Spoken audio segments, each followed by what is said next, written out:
दोस्तों स्वागत है आपका बिहार न्यूज में। दोस्तों मैं हूं फिरदौस गनी और आप देख रहे हैं केडीबी लाइव। दोस्तों आज हो चुका है 31 अगस्त 2020। तो आज की बिहार की टॉप न्यूज लेकर आए हैं आपके लिए। दोस्तों वीडियो स्टार्ट करने से पहले आपसे एक रिक्वेस्ट है, अगर आप नए आए इस चैनल पर तो चैनल को सब्सक्राइब करके बेल आइकन को भी प्रेस कर दीजिए और साथ में वीडियो को लाइक कीजिए, अपने दोस्तों के साथ शेयर भी कीजिए। तो चलिए दोस्तों स्टार्ट करते हैं आज का न्यूज। बिहार के मुख्यमंत्री नीतीश कुमार ने बिहार में मुहर्रम की 10वीं तारीख के अवसर पर करबला के शहीदों और हजरत इमाम हुसैन की कुर्बानियों को नमन किया है, साथ ही उन्हें श्रद्धांजलि अर्पित की है। मुख्यमंत्री नीतीश कुमार ने कहा है कि मैदान करबला में जुल्म, अन्याय, अहंकार के खिलाफ अधिकार और सच्चाई के लिए हजरत इमाम और उनके 72 साथियों द्वारा कुर्बानियां दी गई, वे सदा अमर रहे। उन्होंने कहा है कि इन्हें कयामत तक याद रखा जाएगा। सीएम नीतीश कुमार ने कहा है कि हमें भी इससे प्रेरणा लेकर इंसानियत, भलाई और सच्चाई के लिए हमेशा बड़ी से बड़ी कुर्बानियां देने के लिए तत्पर रहना चाहिए। सीएम नीतीश कुमार ने मुहर्रम के अवसर पर सभी राज्यवासियों से अपील की है कि वे हजरत इमाम हुसैन और उनके साथियों की कुर्बानी को याद करें। प्रधानमंत्री नरेंद्र मोदी ने कल एक बार फिर से मन की बात कार्यक्रम के जरिए चीन पर चोट पहुंचाने की कोशिश की है। प्रधानमंत्री नरेंद्र मोदी ने कहा है कि आत्मनिर्भर भारत के लिए हम सभी को मिलकर खिलौना बनाना चाहिए। उन्होंने देश के युवाओं से खासकर अपील की है कि उन्हें खिलौने के बाजार में स्टार्टअप शुरू करना चाहिए। आपको बता दें कि भारत में चीन से बने खिलौने का काफी बड़ा बाजार है। प्रधानमंत्री नरेंद्र मोदी ने कहा है कि खिलौना उद्योग में भारत की भागीदारी बढ़ाने की जरूरत है। उन्होंने कहा है कि अगर देश को आत्मनिर्भर बनाना है तो पूरे आत्मविश्वास के साथ आगे बढ़ने की जरूरत है। उन्होंने आगे कहा कि भारत को आत्मनिर्भर बनाना है तो लोकल खिलौने के लिए ओकल बनाने की जरूरत होगी। पीएम मोदी ने कहा कि भारत में भी और भारत के भी कंप्यूटर गेम बनने चाहिए। राष्ट्रीय जनता दल यानी कि राजद के नेता और विधानसभा में नेता प्रतिपक्ष तेजस्वी यादव ने आज वादा किया है कि राज्य में उनकी सरकार बनी तो लोगों को सामाजिक न्याय के साथ ही आर्थिक न्याय भी दिलाया जाएगा। जी हां, तेजस्वी यादव ने पार्टी प्रदेश कार्यालय में संवाददाता सम्मेलन में बिहार के नीतीश सरकार को हर मोर्चे पर विफल बताया है और कहा है कि राज्य सरकार बिहार को बर्बाद की ओर ले जा रही है। नीतीश सरकार का एकमात्र एजेंडा है झूठ छुपाओ और लोगों को गुमराह करो, इसलिए आजकल हर रोज घोषणा और आधे अधूरे कार्य को शिलान्यास और उद्घाटन हो रहा है। उन्होंने कहा कि राज्य के लोगों को सामाजिक न्याय के साथ आर्थिक न्याय भी चाहिए। कोरोना को लेकर पूरे देश में भय का माहौल है। इससे निपटने के लिए लोग तरह तरह की सावधानियां बरत रहे हैं। वहीं कुछ लोग कोरोना संक्रमण से लड़ने के लिए तरह तरह के संकल्प भी ले रहे हैं। जी हां, इसी बीच बिहार के सासाराम में एक अजीब व गरीब मामला सामने आया है। यहां पर बीजेपी के पूर्व विधायक 65 वर्षीय जवाहर प्रसाद पिछले 6 महीने से जूता चप्पल नहीं पहन रहे हैं। साथ ही उन्होंने संकल्प लिया है कि जब तक कोरोना का संक्रमण हिंदुस्तान से खत्म नहीं हो जाता वे तब तक अपने पांव में जूते चप्पल नहीं पहनेंगे। जी हां, जानकारी के मुताबिक बीते मार्च महीने में ही उन्होंने अपने गांवों से चप्पल तथा जूते त्याग दिए थे और तब से अब तक नंगे पांव ही रह रहे हैं। बिहार के सीमांचल में 1324 करोड़ की लागत से प्रस्तावित पूर्णिया से नरेनपुर 4 लेन सड़क का निर्माण होगा। इसके लिए जारी निविदा को 3 माह के भीतर निष्पादन करने का निर्देश भारतीय राष्ट्रीय राजमार्ग पदाधिकरण को दिया है। जी हां, 2 साल में इसका निर्माण कार्य पूरा कर लिया जाएगा। पथ निर्माण मंत्री नंद किशोर यादव ने कहा है कि 47 किलोमीटर लंबाई वाले पूर्णिया से नरेनपुर सड़क में 43 किलोमीटर को 4 लेन के करना है, जबकि शेष यानी कि बचे हुए 2 किलोमीटर में 2 लेन के साथ पेव शोल्डर में विकसित किया जाना है। दिल्ली स्थित भारतीय जनता पार्टी के मुख्यालय में बिहार बीजेपी के सभी सांसदों की बैठक हुई। जी हां, पार्टी अध्यक्ष जेपी नड्डा के साथ बैठक हुई। इस बैठक में बिहार भाजपा के अध्यक्ष संजय जायसवाल ने कहा है कि राष्ट्रीय अध्यक्ष की तरफ से सभी सांसदों को कार्य दिए गए हैं। अब सभी सांसद लोकसभा के सभी मंडलों में वर्चुअल बैठक करेंगे। इसके अलावा जिले के सभी पार्टी पदाधिकारियों के साथ भी बैठक करेंगे। इस बैठक में तय किया गया है कि सभी सांसद सितंबर महीने में हर रोज 2 पंचायत में जाएंगे और लोगों से मिलेंगे, यानी कि पूरे सितंबर में 60 पंचायत में एक सांसद जाएंगे। जी हां, राष्ट्रीय अध्यक्ष का निर्देश है कि सभी सांसद की जिम्मेवारी अपने अलावा घटक दल को भी जीत दिलाने की होगी। सुप्रीम कोर्ट के ताजा फैसले से आरक्षण कोटे के अंदर कोर्ट को लेकर चल रही बहस एक बार फिर से तेज हो गई है। जी हां, सुप्रीम कोर्ट की 5 सदस्यीय संविधान पीठ ने मामला 7 सदस्यीय पीठ को सौंप दिया है। हालांकि कोर्ट ने वर्तमान में राज्यों को मंजूरी दे दी है, लेकिन अंतिम फैसला 7 सदस्यीय पीठ का ही माना जाएगा। दरअसल साल 2005 में सुप्रीम कोर्ट की 5 सदस्यीय संविधान पीठ ने फैसला सुनाया था कि SC/ST आरक्षण में उपवर्गीयकरण का अधिकार राज्य को नहीं है। इसके खिलाफ कई राज्य सुप्रीम कोर्ट में गए थे। क्योंकि वर्तमान पीठ भी 5 सदस्यीय थी, इसलिए पुरानी 5 सदस्यीय पीठ के फैसले को पलट नहीं सकती थी। इसके लिए अब चीफ जस्टिस की अध्यक्षता वाली 7 सदस्यीय पीठ मामले की सुनवाई करके फैसला देगी। बिहार में पंचायती राज संस्थानों और नगर निकायों की शिक्षक के मूल वेतन में 15% की वृद्धि की गई है, जिसका लाभ 1 अप्रैल 2021 से मिलेगा। शिक्षा विभाग ने इस संबंध में शनिवार को आदेश जारी कर दिया है। आपको बता दें कि कुछ दिन पहले ही पंचायती राज संस्थानों और नगर निकायों की शिक्षक की नई सेवा शर्त नियमावली को राज्य कैबिनेट की मंजूरी मिल गई थी। इसके अनुसार 3.5 लाख से अधिक शिक्षकों को EPF का लाभ सितंबर 2020 से ही दे दिया जाएगा। जी हाँ, वहीं इन शिक्षकों के मूल वेतन में 15% की वृद्धि की गई है, जिसका लाभ 1 अप्रैल 2021 से मिलेगा। कोरोना महामारी के कारण पूरे विश्व में बहुत नुकसान हुए हैं। संक्रमण फैलने का डर लोगों को हर जगह सता रहा है, जिसके कारण नोटों को भी सैनिटाइज किए जा रहे हैं। जी हां, नोटों को सैनिटाइज करने, धोने और धूप में सुखाने के कारण बड़ी संख्या में करेंसी खराब हो गई है। यही वजह है कि भारतीय रिजर्व बैंक यानी कि RBI तक पहुंचने वाले खराब नोटों की संख्या ने अब तक के सारे रिकॉर्ड तोड़ दिए हैं। इसमें सबसे ज्यादा 2000 रुपए के नोट खराब हुए हैं। आपको बता दें कि RBI के पास इस बार 2000 के 17 करोड़ से भी ज्यादा नोट आए हैं। जहां इसके अलावा 200, 500, 10 और 20 रुपए के नोट भी काफी अधिक खराब हुए हैं। RBI ने बताया कि इस साल 2000 रुपए के 17 करोड़ नोट खराब हो गए हैं। कोरोना संक्रमण के कुछ समय तक रहने की खबर के बाद से ही लोगों ने नोटों को धोना, सैनिटाइज करना और धूप में सुखाना शुरू कर दिया है। बैंकों में भी गाड़ियों पर सैनिटाइज स्प्रे किया जा रहा है। इसका नतीजा ये हुआ कि पुरानी तो छोड़िए, नई करेंसी भी साल भर में बेहद खराब हो गई है। कोरोना संकट में जब लॉकडाउन के कारण स्कूल में पढ़ाई और बच्चों का आना बंद हुआ, तो नुकसान की भरपाई के लिए निदेशक ने स्कूल के कमरों में मशरूम की फसल लगा दी। जी हां, मशरूम का उत्पादन करके बिहार के जमुई जिले के इस निजी स्कूल के निदेशक अब लाखों की कमाई कर रहे हैं, साथ ही लोगों को रोजगार भी दे रहे हैं। मशरूम उत्पादन कैसे करें, इसके लिए इस स्कूल संचालक यानी कि स्कूल मास्टर ने पहले सोशल मीडिया पर उसे जुड़ा वीडियो देखा और फिर मशरूम उत्पादन करने वाले किसानों से संपर्क किया। फिर कृषि वैज्ञानिकों से ऑनलाइन ट्रेनिंग लेकर दूसरे जगहों से बीज मंगवाई और मशरूम का उत्पादन शुरू कर दिया। स्कूल के निदेशक अभिषेक कुमार की माने तो कोरोना के कारण लॉकडाउन में जब स्कूल बंद हो गया, स्कूल संचालन के लिए स्कूल स्टाफ को वेतन देने के लिए जब पैसे की कमी होने लगी, तो स्कूल के कमरों का उपयोग करना बेहतर सोचा, क्योंकि उसके स्कूल के अधिकांश क्लासरूम एयर कंडीशन है। फिर मशरूम के लिए उपयुक्त मानते हुए इसमें इसका फसल लगाना शुरू कर दिया और अब ये लाखों रुपए महीने कमा रहे हैं। बिहार विधानसभा चुनाव से पहले बिहार के दोनों राजनीतिक खेमे NDA और महागठबंधन में घमासान रहा है। पूर्व CM जीतन राम मांझी महागठबंधन में घमासान की वजह रहे हैं, जबकि लोजपा सुप्रीमो चिराग पासवान की वजह से NDA में कलह सुलगती रही है। जी हां, जीतन राम मांझी महागठबंधन छोड़ चुके हैं और NDA में चिराग पासवान को लेकर सस्पेंस बरकरार है। अब NDA सीटों की खींचतान की वजह से भी कलह सुलगने के आसार नजर आ रहे हैं। जी हां, दरअसल बीजेपी सांसद सुनील सिंह के एक बयान ने बवाल कर दिया है। उन्होंने कहा कि बीजेपी के पास PM मोदी जैसा चेहरा है, जिसे चुनाव में जीतने की गारंटी मानी जाती है। ऐसे में बीजेपी को JDU से ज्यादा सीटों पर चुनाव लड़ना चाहिए। बीजेपी सांसद के इस बयान के बाद JDU और बीजेपी के बीच तनाव बढ़ सकता है। साथ ही बयान के बाद यह सवाल भी वाजिब हो गया है कि क्या बीजेपी की रणनीति 2019 के लोकसभा चुनाव की तरह 2020 के बिहार विधानसभा चुनाव में भी मोदी के चेहरे और काम के नाम पर वोट मांगने की है। सवाल यह भी उठता है कि क्या बीजेपी भी ये मानती है कि CM नीतीश कुमार को लेकर बिहार की एक बड़ी आबादी में नाराजगी है और इसका खामियाजा भुगतना पड़ सकता है। इसलिए उस नाराजगी और उसके नुकसान से बचने के लिए PM मोदी के चेहरे को ढाल बनाने की तैयारी में है। भारत सरकार ने शनिवार को अनलॉक 4 के लिए निर्देश जारी कर दिया है। जी हां, यह निर्देश 30 सितंबर तक लागू रहेगा। गृह मंत्रालय के निर्देश के मुताबिक 7 सितंबर से मेट्रो सेवाएं चरणबद्ध तरीके से खुल सकेगी। आवास और शहरी मामलों के मंत्रालय, रेल मंत्रालय द्वारा केंद्रीय गृह मंत्रालय के साथ परामर्श के बाद मेट्रो रेल को 7 सितंबर को क्रमबद्ध तरीके से संचालित करने की अनुमति दी जाएगी। केंद्रीय गृह सचिव अजय भल्ला ने सभी राज्यों और केंद्र शासित प्रदेशों के मुख्य सचिवों को पत्र लिखकर कहा है कि अनलॉक 4 के दिशा निर्देश का पालन कड़ाई से होनी चाहिए। वहीं सामाजिक, अकादमिक, खेल, मनोरंजन, सांस्कृतिक, धार्मिक, राजनीतिक कार्यों और अन्य सभाओं में 21 सितंबर 2020 से 100 व्यक्तियों के शामिल होने की अनुमति दी जाए। हालांकि इस तरह की समिति समारोह में अनिवार्य रूप से फेस मास्क पहनना, सामाजिक दूरी, थर्मल स्क्रीनिंग और हाथ धोने के लिए सैनिटाइजर का प्रावधान होनी चाहिए। बिहार इलेक्शन 2020 से पहले रिटायर्ड DG सुनील कुमार ने JDU की सदस्यता ग्रहण कर ली है।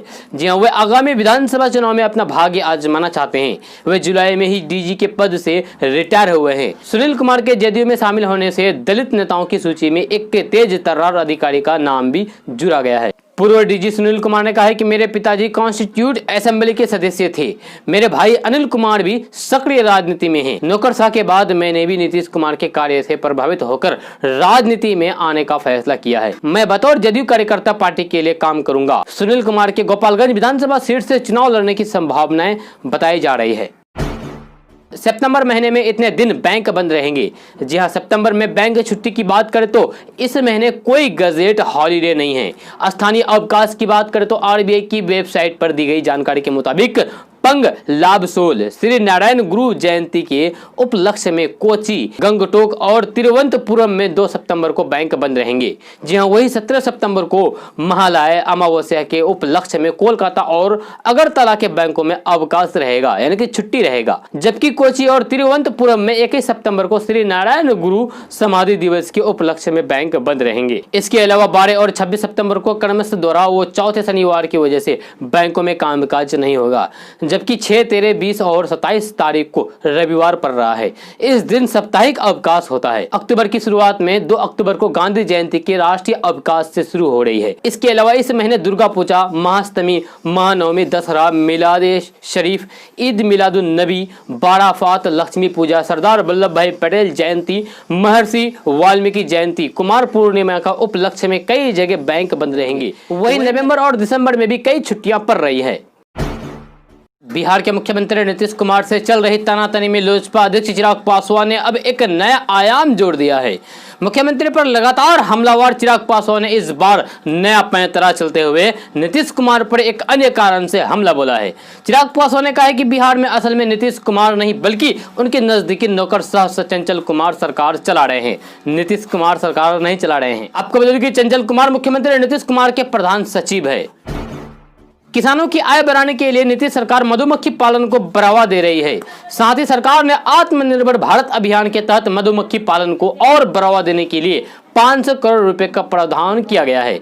यह देश में मधुमक्खी पालन की मेहनत से विश्व में शहद की 5 सबसे बड़े उत्पादक के भारत का नाम शुमार हो गया है। मधुमक्खी पालन के प्रशिक्षण के लिए 4 मॉडल बनाए गए हैं, जिसके माध्यम से देश में 30 लाख किसानों को प्रशिक्षण दिया गया है और उन्हें अन्य सहायता भी उपलब्ध कराई गई है।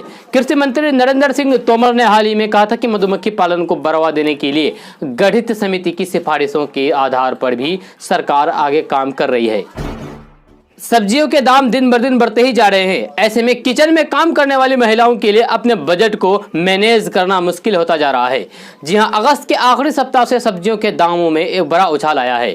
कोरोना ने सब्जी उत्पादन में भी असर दिखाया है। जहां पहले लोग बैग भरकर सब्जियां खरीदते थे, अब सब्जियों की कीमतों ने लोगों की जेब पर सीधा असर डाला है। आलू, टमाटर, धनिया, शिमला मिर्च के भाव सुनकर सभी के होश उड़ रहे हैं।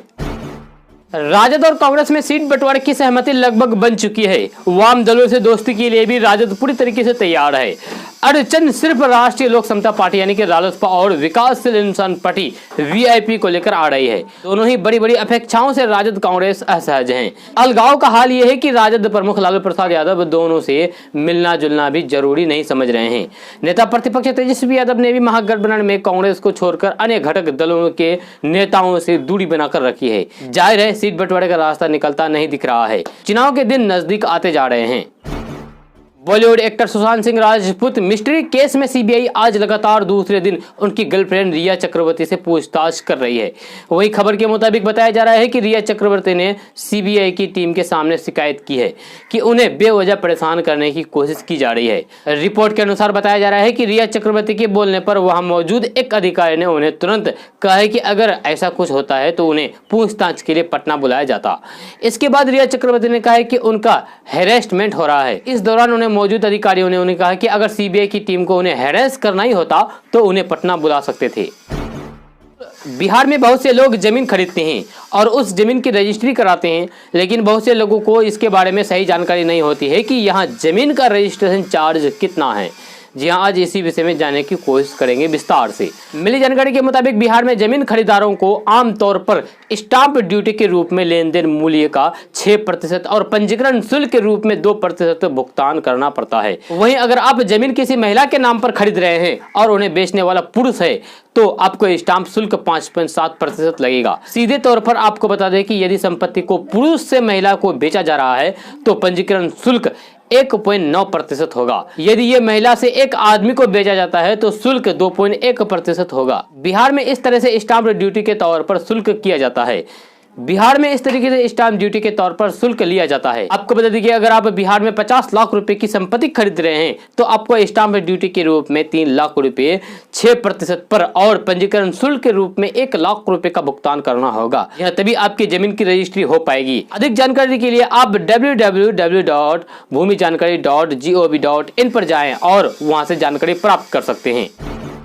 बिहार में कोरोना का तांडव जारी है। प्रतिदिन हजारों मरीज मिलने से राज्य में मरीजों की संख्या बढ़ती ही जा रही है तथा कुछ जिलों में लोगों को रहना भी मुश्किल होता जा रहा है। लोगों को कोरोना संक्रमण से बचने के लिए सावधानी बरतने की जरूरत है। बिहार स्वास्थ्य विभाग द्वारा जारी ताजा अपडेट के मुताबिक बिहार के 11 जिलों में कोरोना संक्रमित मरीजों की संख्या सबसे ज्यादा है। साथ ही साथ इन जिलों में प्रतिदिन कोरोना के काफी ज्यादा मरीज मिल रहे हैं, जिससे कोरोना की लंबी चेन बनती ही जा रही है। बिहार में कोरोना का तांडव 11 जिलों में है जहां पर रहना मुश्किल होता जा रहा है, जिसमें से नंबर 1 पर है पटना। जी हां, पटना में मरीजों की संख्या 2394 हो गई है। मुजफ्फरपुर में मरीजों की संख्या 980, पूर्वी चंपारण में मरीजों की संख्या 911, मधुबनी में मरीजों की संख्या 836, कटिहार में मरीजों की संख्या 677, भागलपुर में मरीजों की संख्या 673, सारण में मरीजों की संख्या 661, पूर्णिया में 618, बेगूसराय में 615, अररिया में 540, सहरसा में मरीजों की संख्या 528 है। बिहार विधानसभा चुनाव से पहले बिहार की सियासत में बयानबाजी का दौर जारी है। एक तरफ पार्टी जोड़ तोड़ में लगी हुई है तो दूसरी तरफ एक दूसरे पर आरोप प्रत्यारोप का दौर भी जारी है। कोरोना काल और बाढ़ में बिहार सरकार के कार्यों पर सवाल खड़ा करते हुए नेता प्रतिपक्ष तेजस्वी यादव ने दावा किया है कि अगर गठबंधन की सरकार बनती है तो नीतीश सरकार के दाग वे खुद धोएंगी। नेता प्रतिपक्ष तेजस्वी यादव ने मौजूदा बाढ़ और कोरोना की समस्या में सरकार के कामकाज पर सवाल खड़ा करते हुए कहा कि बाढ़ और कोरोना में सरकार पूरी तरीके से फेल हुई है। बाढ़ ग्रसित इलाकों में ना तो राहत कार्य हो रहा है और न ही कोरोना के बचाव में काम किए जा रहे हैं। कोरोना संकट में किसान क्रेडिट कार्ड यानी कि केसीसी बहुत मददगार साबित हो रहा है। साथ ही इससे ग्रामीण अर्थव्यवस्था के पुनर्द्वार और कृषि विकास दर में तेजी लाने में मदद मिल रही है। देश में इस समय 8 करोड़ से अधिक किसान क्रेडिट कार्ड धारकों के लिए ये बहुत जरूरी खबर है। जरूरी खबर यह है कि बैंक से लिए गए कृषि कर्ज को वापस करने की तारीख का ध्यान रखें, वरना ये गलती आपकी जेब पर भारी पड़ेगी। अगर आपने समय पर कर्ज भुगतान नहीं किया तो 4 की जगह 7% ब्याज देना पड़ेगा। जी हाँ, आज यानी कि 31 अगस्त को इसकी अंतिम तारीख है।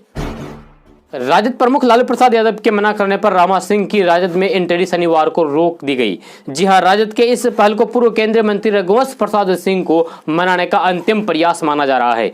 रामा सिंह की राजद में एंट्री रोकने की ये दूसरी घटना है। राजद ने इस बार रामा सिंह को पार्टी में शामिल करने की कोई घोषणा नहीं की थी, लेकिन रामा सिंह ने खुद ही ऐलान किया था कि वे 29 अगस्त को राजद में शामिल हो जाएंगे। उसके बाद रघुवंश सिंह ने अपनी नाराजगी जताई थी। जी हां, नेता प्रतिपक्ष तेजस्वी यादव ने दिल्ली के अस्पताल में मिलने के बहाने उनको मनाने का भी प्रयास किया। बिहार में जेईई मेन की परीक्षा 7 शहरों में होगी। परीक्षा से संबंधित जानकारी सभी शहरों के केंद्रीय अध्यक्ष को भेजी जा चुकी है। परीक्षा 1 से 6 सितंबर तक आयोजित होनी है। इसके लिए नेशनल टेस्टिंग एजेंसी यानी कि एनटीए ने बिहार के 7 शहरों में 43 सेंटर बनाए हैं। एनटीए के अनुसार ये परीक्षा पटना के 20, भागलपुर के 4, मुजफ्फरपुर के 6, दरभंगा के 5, गया के 4, पूर्णिया और आरा के 2 सेंटर में आयोजित होगी। एनटीए ने कहा कि 99% छात्रों को पहली प्राथमिकता वाले शहर का सेंटर आवंटित किया गया है। बिहार में जेईई मेन 2 में 61,583 अभ्यर्थी शामिल होंगे। बिहार में सत्ताधारी जेडीयू के मुंगेर से सांसद एवं पार्टी के वरिष्ठ नेता राजीव रंजन सिंह उर्फ ललन सिंह ने आज कहा कि मुख्य विपक्षी पार्टी राष्ट्रीय जनता दल में अब कोई भी नहीं रहना चाहते हैं, जहां इसलिए राजद में भगदड़ मची हुई है। सांसद ललन सिंह ने कहा कि इसी का परिणाम है कि राजद के कई नेता पार्टी में शामिल हो चुके हैं और आगे भी जेडीयू में शामिल होने के लिए कई लोग कतार में हैं। यदि आज पार्टी अपना दरवाजा खोल दे तो बड़ी संख्या में लोग जेडीयू में शामिल हो जाएंगे। उन्होंने विधानसभा में नेता प्रतिपक्ष तेजस्वी यादव पर चुटकी लेते हुए कहा कि वे सत्ता में आने के लिए मुंगेरी लाल के हसीन सपने देख रहे हैं, लेकिन उनका यह सपना कभी पूरा नहीं होगा। बिहार के लोग राजद के 15 वर्ष के कार्यकाल को देख चुके हैं और फिर से उस पुराने दौर में जाना नहीं चाहते हैं। दोस्तों, आज का न्यूज़ बस यहाँ तक। कैसा लगा जरूर अपना सुझाव दीजिएगा नीचे कमेंट बॉक्स में कमेंट करके। अगर आप नए आए इस चैनल पर तो चैनल को सब्सक्राइब करके बेल आइकन को भी प्रेस कर दीजिए और साथ में वीडियो को लाइक कीजिए, अपने दोस्तों के साथ शेयर भी कीजिए। तो चलिए दोस्तों, फिर मिलते हैं अगले वीडियो में।